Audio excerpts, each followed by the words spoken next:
एक व्यक्ति 44 दिन तक मेहनत करता है और मेहनत करने के बाद वो अपने पिछले जन्मों को देखता है।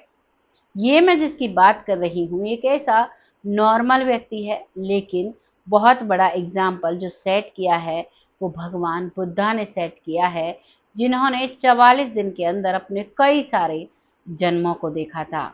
ऐसी ही आज की जो कहानी मैं लेकर आई हूँ, इसमें एक महिला जो कि अपने पिछले जन्म को देखती है और उसके बाद उसके घर का कलेश, वो हर वक्त दुखी रहा करती, वो हर वक्त रोया करती, वो सब कुछ शांत हो जाता है।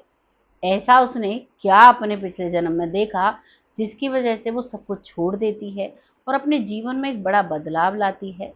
आइए जानते हैं सच्ची कहानी को।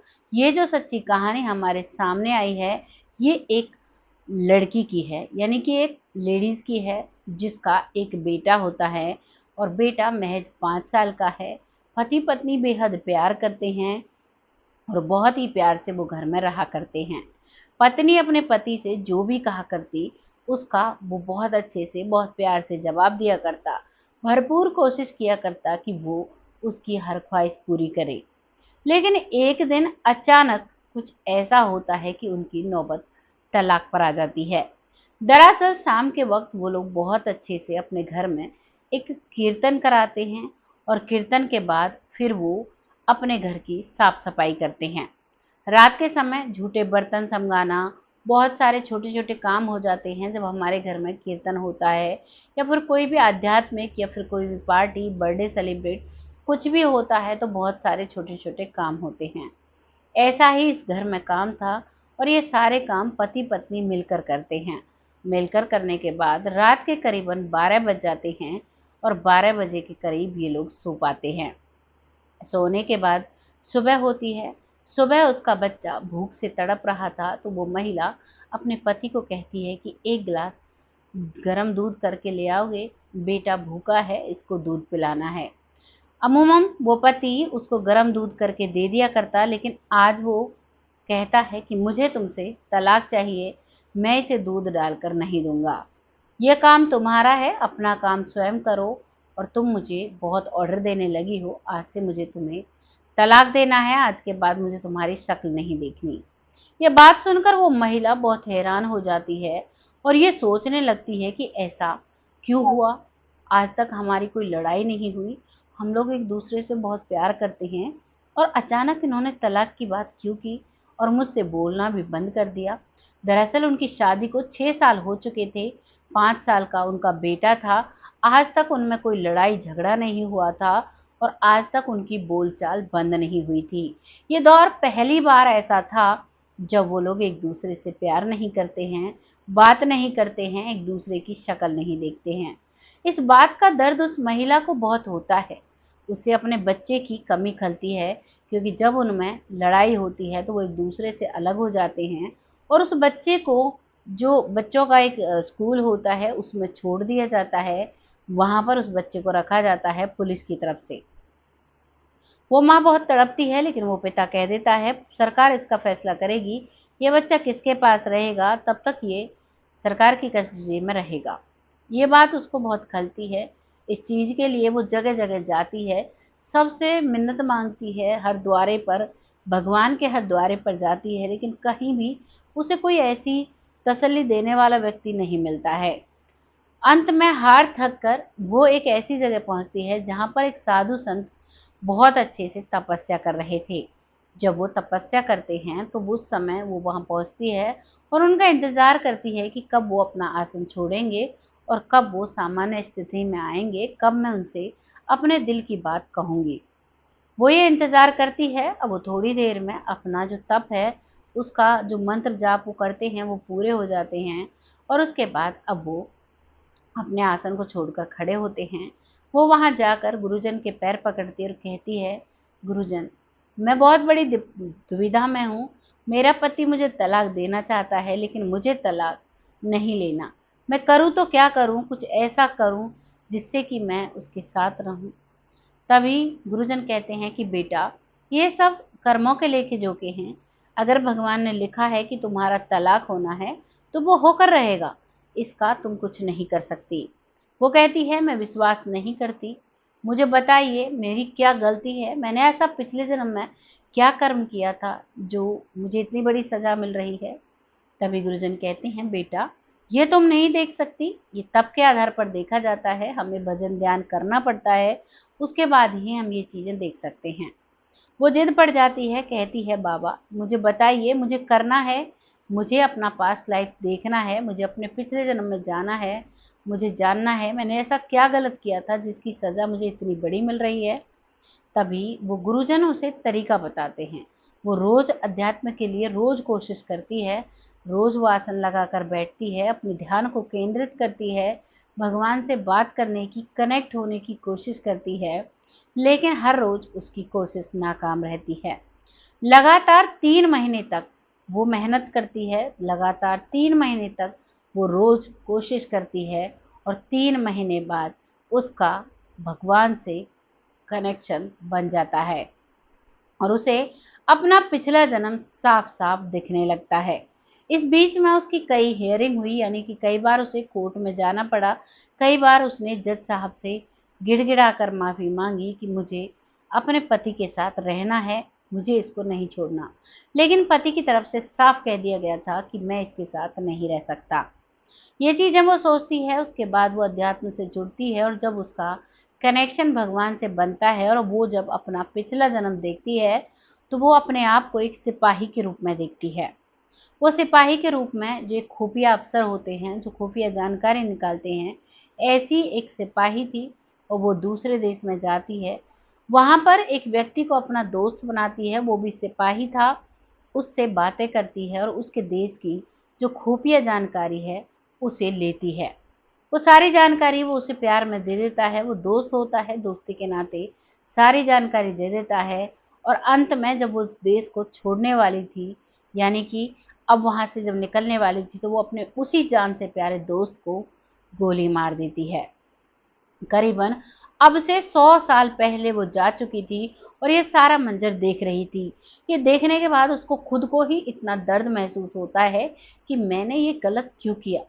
जब ये मेरा दोस्त बन चुका था और ये मुझे सारी जानकारी बिना किसी दबाव के, बिना किसी लालच के दे रहा था, तो मैंने इसकी जान क्यों ली।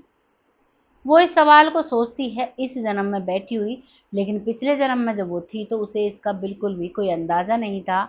उसे ये था, मैंने इसे मार दिया, मेरा काम पूरा हो गया, मैं अपना देश के प्रति फर्ज निभा रहा हूँ। यहाँ पर उसकी बातें उसी के लिए गलत साबित होती हैं।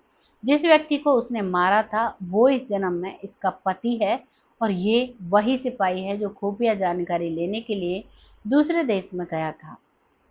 अब पिछले जन्म में इसने उसे धोखा दिया, इस जन्म में इसका जो पति बना है वो अचानक, बहुत दिनों से प्यार से रहते थे, कोई दिक्कत परेशानी नहीं थी, लेकिन अचानक वो अपनी पत्नी से कहता है मुझे तलाक लेना है, और उसके लिए लगातार कोर्ट में कोशिश कर रहा था। ये चीज़ वो जान जाती है और अब इसको बहुत बड़ा दुख होता है, लेकिन कहीं ना कहीं इसके दिमाग में वो बात आती है कि मैंने भी तो इसे पिछले जन्म में धोखे से मारा था, आज मेरे पति भी उस चीज़ को मुझे सज़ा दे रहे हैं, आज मुझे अचानक तलाक मिल रहा है, तो ये सब मेरा पिछले जन्मों का कर्म है जो मुझे भुगतना पड़ रहा है, अब मुझे ऐसे ही जीना होगा। ये चीज़ें वो सोच लेती है, और अब उसके बाद वो अपने गुरुजन को धन्यवाद बोलती है, अपने अध्यात्म की जो राह है उसे बढ़ाती है, उसमें वो लगातार बढ़ती जाती है, बहुत तप करती है, बहुत मेहनत करती है, और अपने बेटे और अपने पति का फैसला अपने पति के हाथ में छोड़ती है। कहती है जो तुम्हें मंजूर है वो मुझे भी मंजूर है, तुम जाना चाहते हो इस रिश्ते से तो तुम जा सकते हो।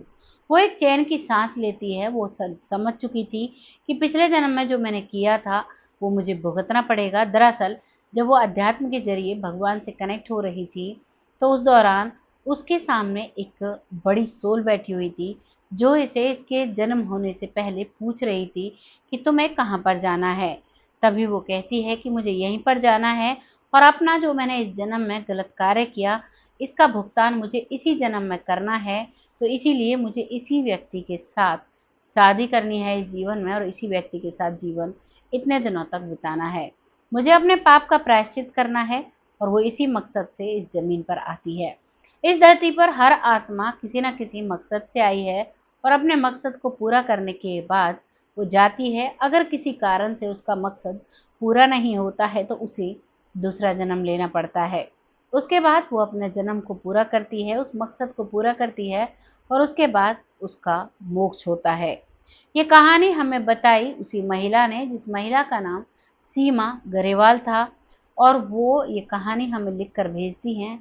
वो अपना एड्रेस और अपना पता नहीं बताती हैं, वो सिर्फ अपना नाम बताती हैं और कहती हैं कि मेरा पिछले जन्म का नाम है ये सीमा गरेवाल, इस जन्म का नाम मैं आपको नहीं बता रही हूँ। यहाँ पर ये कहानी समाप्त हो जाती है, लेकिन बहुत बड़ी सीख हमें देकर जाती है। हमें छल कपट चोरी नहीं करनी चाहिए, क्योंकि जो समाज में नियम बने हुए हैं, हमें किसी से झूठ नहीं बोलना, किसी के घर में चोरी नहीं करनी, किसी से हमें किसी का अपमान नहीं करना, किसी की चीज़ों को हमें अपना हक नहीं जताना। बहुत सारी ऐसी चीज़ें हैं जो समाज के लायक नहीं हैं, इन चीज़ों को हमें पीछे छोड़ना होता है और उसी हिसाब से हमें ज़िंदगी को जीना होता है। तो इसीलिए सामाजिक तौर पर जिएँ, कोई भी किसी का भी बुरा करने से पहले 100 बार सोचें। आपने कभी एक चीज़ महसूस की है, कभी हम किसी के साथ बेईमानी करते हैं, सपोज़ करिए आपको किसी का बटुआ मिला है जो पैसों से भरा हुआ है। जब आप उसे लेते हैं तो आपका दिल ये कहता है कि मुझे इस पैसे को दे देना चाहिए। लेकिन एक दिल ये कहता है कि नहीं, मेरा बहुत सारा काम चलेगा, उसे क्या पता। लेकिन उसे ये नहीं पता होता, जो एक भगवान का जो एक अच्छा रूप हमें साथ में हमारे आत्मा दी गई है, वो एक अच्छी आत्मा इस बात को कहती है कि हमें गलत नहीं चलना, लेकिन जो बुरी आत्मा है वो हमारे शरीर पर हावी हो जाती है। वो इतनी हावी होती है कि हमें मजबूरन उसकी बात माननी पड़ती है और हम अच्छे बुरे का फ़र्क जो है वो भूल जाते हैं। ये कहानी यहाँ समाप्त हो जाती है। एक छोटा सा एग्जाम्पल देकर आपको समझाने की कोशिश की है कि किस तरीके से इंसान बुरे कर्मों से बच सकता है। आपको ये कहानी जैसी भी लगी है कमेंट सेक्शन में लिखिएगा, लोगों के साथ शेयर करिएगा, क्योंकि आपका शेयर हमारे लिए बहुत महत्वपूर्ण होता है।